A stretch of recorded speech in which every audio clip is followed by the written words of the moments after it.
സുലൈമാൻ തുർക്കിയുടെ ഇസ്ലാം പ്രൊമോട്ടിംഗ് വീഡിയോകൾ കണ്ട് ഇസ്ലാമുമായി മനസ്സിണക്കപ്പെട്ട കത്തോലിക്കർ സുലൈമാൻ തുർക്കിയുടെ ദുരുപദേശങ്ങൾ അവരുടെ പ്രൊട്ടസ്റ്റന്റ് ക്രിസ്ത്യൻ സുഹൃത്തുക്കളുടെ ഉള്ളിലേക്ക് കടത്തിവിടാൻ ശ്രമിക്കുകയും അതിന്റെ ഫലമായി അവർ ആശയക്കുഴപ്പത്തിലാകുകയും ചെയ്തിട്ടുണ്ട്. ചില ബ്രദറൻ പെന്തക്കോസ്റ്റ് വിശ്വാസികൾ പോലും ക്ലബ് ഹൗസിൽ റൂമുകൾ ഇട്ട് അള്ളാഹുവിനെ വിളിച്ച് പ്രാർത്ഥിക്കുന്നതോ അള്ളാഹുവിന് മഹത്വം കൊടുക്കുന്നതോ ഒന്നും തെറ്റല്ല എന്ന് പറയുകയുണ്ടായി.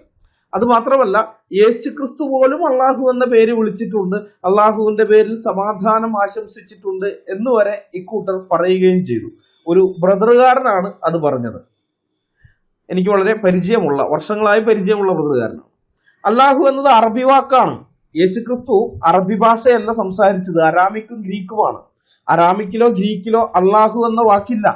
അതുകൊണ്ട് തന്നെ കർത്താവ് ആ വാക്ക് ഉപയോഗിച്ചിട്ടുമില്ല എന്ന ലളിതമായ കാര്യം പോലും സുലൈമാൻ തുർക്കിയുടെ